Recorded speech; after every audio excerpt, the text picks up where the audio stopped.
guys, welcome back to my channel. If you are new here, hit that subscribe button and you can check out all of my new content, which I am posting every single week. Today's video is getting back on track to what this channel was originally about: acting tips, my experiences. And so today's video is about headshots. I will go into detail about my own headshots. It's my top 5 tips to the best headshots / top 5 things to not do when you're getting headshots or looking into getting acting headshots.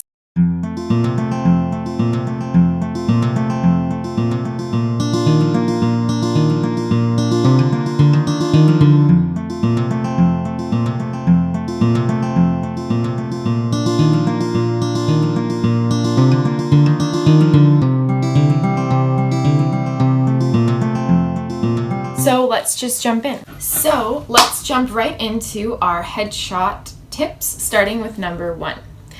My number 1 piece of advice would be that in your headshots, most importantly, you look like you. The last thing that you want when you get a headshot is you get this great picture and you get your hair done and your makeup done and you're all dressed up, you're wearing like a really nice top and you're posed and you look great, and you get this headshot and it comes back looking like a toddlers and tiaras type headshot.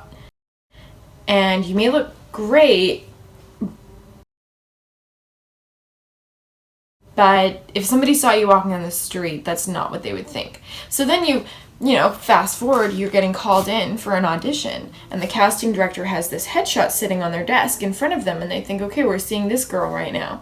And then you walk in with your t-shirt on and like a little bit of mascara, and they're like, who are you?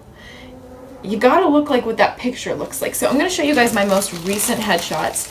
I got these done in Vancouver, Canada, and I got them done by Jenna Berman, who operates Mandisa Photo. I will link all of her stuff below if you are in the Vancouver area or the LA area. I think she shoots there as well. And you're interested in getting headshots done by her or just want to look into her, I'll link all that stuff below. So one of the things that you want to go for is a little something extra with your photo. So not just a girl looking at the lens. There's got to be something behind the eyes, something that kind of sets you apart. So this is my kind of go-to photo that I've been using. So what I like about it is that there's a little bit of mystery behind the eyes. It kind of looks like I maybe have a secret or something. You can really see my face and it looks like me. I'm wearing more makeup here than I am. You want to look good. You want to look your best. You just don't want to look overdone. But typically going to an audition, this would be how I would have my makeup, so it's not too far off. So my number 1 tip is make sure you look like you. Number 2, and this is hugely important, and a lot of the times, actors don't have a ton of money starting out. Actors don't have a ton of money when they're 10 years into their career. So you want to save money where you can. But headshots are not the place to cheap out. I cannot stress this enough. Just getting a friend to take your photos maybe works in some cities, maybe works in some scenarios. And yes, you will get the odd casting director who says, I don't care. I don't care what their pictures look like as long as it looks like them. But generally, as a rule, headshots are very important in the casting game, especially now because so much is done online. So many people are looking at your photos online. So you need a photo that's going to translate. It may be this size in print, in person, but online, that photo's little. You've got to have the right lighting, the right setting, the right makeup, the right hair, everything like that that's going to translate to a thumbnail, essentially. So my second piece of advice, number 2, is find a good photographer and don't cheap out on the headshots. It's really important that you spend the money to get it done right. Far too often what people will do, and what I myself have guilty of doing twice is I have hired photographers that are friends, people that I know or who've been recommended by a friend who are photographers to take my headshots. Now, this is super important. Just because somebody is a photographer does not mean that they're a headshot photographer, and there is a huge difference. They can take great landscape photos, great wedding photos, great family photos, but if they don't have the know-how for the acting industry in specific, you can really end up with like photos that are nice but are not good headshot. You want to go in there with a direction, with a vision, but you want your photographer to be really knowledgeable about what's in right now, what casting directors are looking for, what's on trend, because headshots, like everything else, they ebb and flow, they come on trend, they come off. So tip number 2, get a knowledgeable photographer who is going to get you the pictures that look the most like you and that are good and appropriate for acting headshots. Once you find that photographer, you'll go through, usually you want someone who's going to send you like at least 300 options, so you can look through them really carefully and pick what you want. And that way you can decide what you like. So, for example, I chose this photo, which does look rather similar, same color, same everything to this photo. But this would be sent out maybe for the mean girl, maybe for like a little bit sassy, mischievous, maybe the bad girl. Whereas this would maybe be the lead, the ingenue, the girl next door type. So you wanna pick different options for your photos, and a good headshot photographer will know and will work with you, saying, okay, like flirt with me, or give me a little bit of sass or whatever, just to kind of pull out those different sides of you. Which brings me to number 3. Like, I don't know why, but I'm having such a hard time filming this stupid video. I just filmed like 90% of this video with the camera facing outside. Okay, it's fine. Hello, darkness, my old friend. Okay, hot. Tip number 3. Because a vision softly creeping left its seeds while I was sleeping, and the vision... I'm feeling defeated. The light is going down. Okay, tip number 3. My phone is dying. It's fine. Here we go.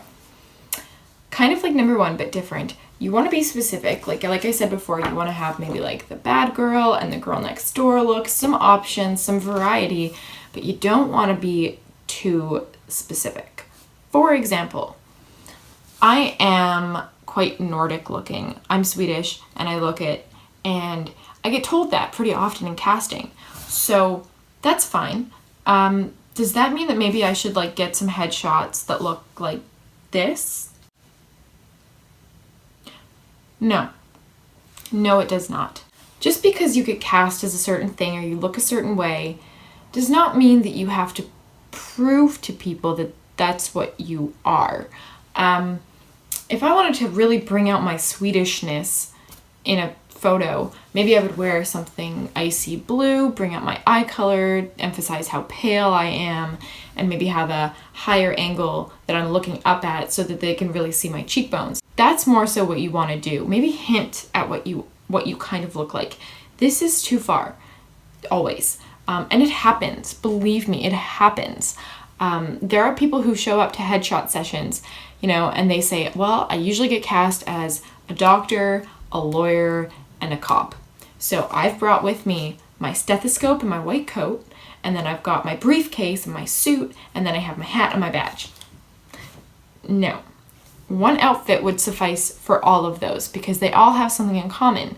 Those 3 professions are somebody who's bold, takes charge, is probably the authoritarian in most situations. So maybe just wear, a black blazer with a blue shirt underneath and portray those characteristics physically, with your body language, with your facial expressions. Let the photographer, if they're good, they'll know how to bring those things out. You don't have to do this.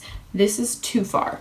So tip number 3 is be specific in terms of flirty or, powerhouse or mischievous. Not specific like I'm a Viking. Cast me in Vikings. You know? Okay. Tip number 4. This one's a good one. This one has caught me up many a ye old times. April 2016. I'm living in Toronto. I'm working downtown, Queen Street East. I get off work early, and I'm like, you know what I'm gonna do today? I'm gonna chop off all my hair. So, my hair's roughly this length. I go to Eaton Center. I find the first hair salon I can. I sit in their chair. They cut my long golden locks to my chin, and I love it. I mean, I'm obsessed with it. I think it's fantastic, best decision I ever made. A couple weeks later, I have a self-tape. I do the taping, I send it to my agent, I get a phone call. She's like, "Hi, what did you do?" And I'm like, "A self-tape? What did you do?" She's like, No, Echo. You chopped all your hair off and you didn't tell me." And I was like, "Oh, yeah, I chopped my hair off." And she's like, "Yeah, it looks really great. Like, really suits your face. All that's wonderful, wonderful. You need new headshots." And I was like, And I knew this because I've kind of done this before where I like dyed my hair. I used to have really dark hair and I went back blonde and I didn't get new headshots right away. And it's super important because, like I said in the first tip, the casting director is going to be looking at this girl on their desk. They're expecting this girl to walk in. So if I have black, long hair or, chin length hair even, it's going to change how I look. So tip number 4 is that you always have to look in reality like what you look like in your photos. So that means that in some cases you have to budget not only for getting your hair cut or dyed or getting your nose pierced or whatever, you also have to budget for getting new headshots so that you look the same. So maybe hold off on that face tattoo until you can afford to get the face tattoo and the new headshot. Tip number 5, and this is so cheesy, like I know it's cheesy, but it's really important. Tip number 5, have fun when you're there. If you're an actor, you should probably like being in front of the camera. If you're a film and television actor, if you're a theater actor, then, fuck the camera. If you're a film and television actor, think of this as like training. This is a time where you get to like figure out your angles, figure out what the lighting does to your face, what works for you and what doesn't work for you. And if your photographer is good, they should be kind of helping bring out things in you, and you should be like having fun. And everybody has that friend who's got like a really wonderful laugh or a really wonderful smile. They like get crazy weird around a camera and they're so scared, or they just get very stiff and you're like, smile, and they're like, don't be that person, Be somebody who's got energy bubbling out. And maybe like have a glass of wine beforehand. Whatever you got to do to really feel loose, because that energy shows. It always shows. So tip number 5 is have fun when you're getting your photos taken, because it's going to show. Do what you have to do to have fun with your photos. Just enjoy. And like that's another thing about choosing a photographer. If you think you're gonna vibe with them and they're gonna be able to bring something out in you, then that's like the golden situation. So yeah, those are my top 5 headshot tips, and those are kind of like tips plus what not to do. So if you guys did like this, those fellow actors out there, give it a thumbs up. Please subscribe to my channel. More acting tips and content is coming out very, very soon. And comment below if you've had any crazy headshot experiences, or if you have any tips that you want to share with me as well. So anyways, I hope you guys liked the video, and hi from my childhood room. And okay, this is so weird. There are people, this is my mom's house, and I've been living at my boyfriend's, but I'm just here tonight, and there's like all these people that I know, like parents of people I went to elementary school with walking by, and there's like this giant window on the second floor of my house, and they are seeing me in a Viking hat talking to the window. Okay, bye guys. Thanks for watching. Please subscribe. New videos coming out very soon, and I'll see y'all in the next one. You can't wait on their affirmation. You can't wait on their approval. You can't wait on their support. Sometimes you just got to run and look behind you and say, everybody who wants to run, run.